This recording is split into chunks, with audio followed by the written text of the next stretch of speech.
Hello' বন্ধু বান্ধৱীসকল, মই আজি আপোনালোকলৈ লৈ আহিছোঁ ৰঙালাও আগ, কঁঠাল গুটি আৰু বুটৰ দালিৰ এটা সুস্বাদু ৰেচিপি। মই বুটৰ দালিখিনি প্ৰথমতে পটাত বাতি লৈছোঁ। আহকচোন আমি ভিডিঅ'টো আৰম্ভ কৰোঁ।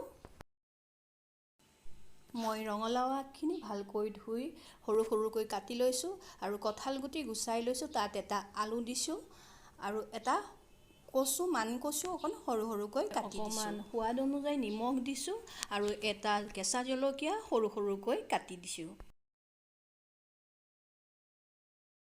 মই চব্জিখিনি প্ৰেছাৰ কুকাৰত বইল হ'বলৈ পাতি দিম। অকণমান বইল কৰি লৈছোঁ এই কাৰণেই যে কঁঠাল গুটিখিনি আপোনাৰ অকণমান টান থাকে আৰু কেতিয়াবা কোমল ৰঙালাও আগ পোৱা নাযায়, অকণমান টান হয়, সেইকাৰণে বইল কৰি ল'লে ভাল হয়। এতিয়া মই পাতি দিম। এতিয়া মই বৰাকেইটা সৰু সৰুকৈ ভাজি ল'লোঁ।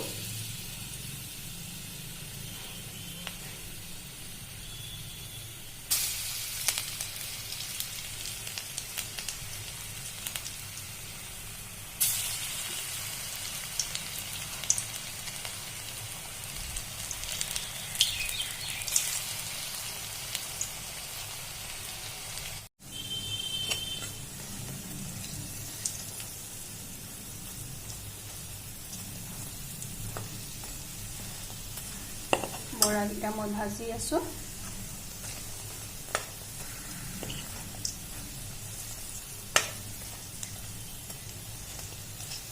শুকান জলকীয়া এটা দিলোঁ।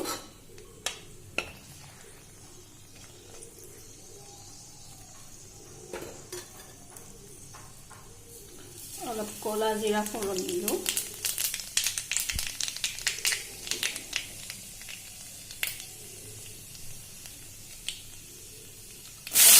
পিঁয়াজ দিলোঁ। এতিয়া চব্জিখিনি দি দিলোঁ।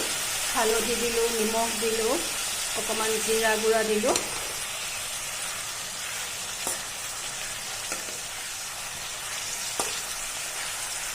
চাওক, কঁঠাল গুটিও ভাঙি যোৱা নাই আৰু ৰঙালাও ঠাৰিখিনিও ভাল হৈয়ে আছে। অকণমান ভাজি লোৱাৰ পাছত এতিয়া মই ইয়াত অলপ পানী দি দিম।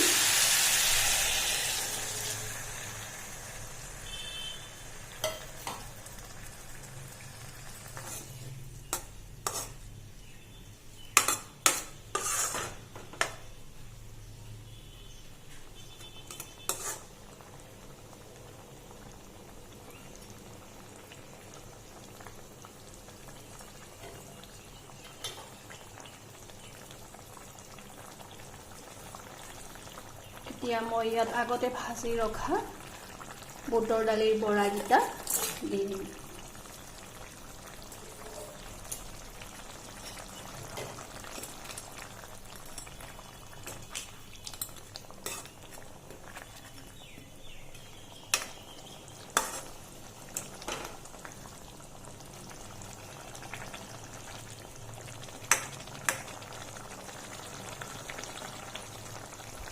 এতিয়া 15 মিনিটমান মই এনেকৈ উতলিব দিম। অকণমান ঘন হৈ অহাৰ পাছত অফ কৰি দিম। আপোনালোকেও বনাবচোন এনেকৈ, খুবেই ভাল লাগে খাবলৈ, টেষ্টিও হয়। তৰকাৰীখন প্ৰায় হৈ আহিছে। এতিয়া মই নমোৱাৰ আগে আগে এচামুচ ঘিউ এড কৰি দিলোঁ।